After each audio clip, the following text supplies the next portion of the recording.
my name's Hische. I'm a letterer, type designer, illustrator, and sometimes regular graphic designer. I live in San Francisco and sometimes in New York, and I'm here for Graphic Manila to talk about what I do. I think having a mentor can be really important. I think whether that mentor does exactly what you want to do maybe isn't important.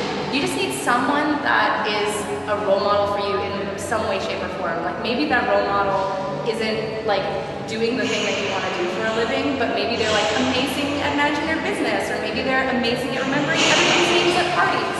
And that's like enough of an inspiration to you to like build yourself as a professional. I do think that it's important when you're young to just look at as much work as you can, you know, and that in a way you can have a lot of like ghost mentors just by like reading a lot of books and looking through art that you love, and you know, just studying things as much as you can. And you know, everybody can do that. It doesn't matter where you are. The further you get in your career, the more spread thin you get too usually. You know, like as much as I specialize, there's a lot of stuff that I have to manage now as a professional that I never had to do when I was younger. You know, when I'm hired by clients, a lot of times I'm working on bigger accounts that require a lot more hand-holding. So my time is like a little more precious. And because my time is more precious, because of client work and because of doing awesome stuff like coming to the Philippines to talk to people, I tend to sometimes be a little too cautious when it comes to new client work.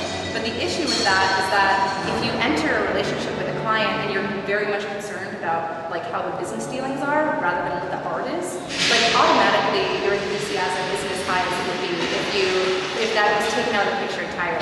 And I don't think that you need to necessarily just like stop worrying about making money. Like obviously everybody needs to make a living in order to keep doing what they do. Like you need to be able to have a house to live in and have pencils to draw with and all this kind of stuff. So that's really important. But what is also super important is to make sure that not every project that you take on is all about what the dollar bill signs are at the end of the project. It's really great to make mistakes because when you make mistakes, like a lot of times accidental mistakes end up being like the most amazing little cool parts of your work. And if you're always following the rules and you're always being very systematic about your work and not experimenting and not letting yourself be loose, then you're going to end up repeating yourself a lot. And while it can be like really nice to have this like zen repetition in your work, over time you do feel like your work is a little stagnant. So if you're not constantly trying to figure out ways to like push your own boundaries and break your own rules about your process, you're not going to figure out how to do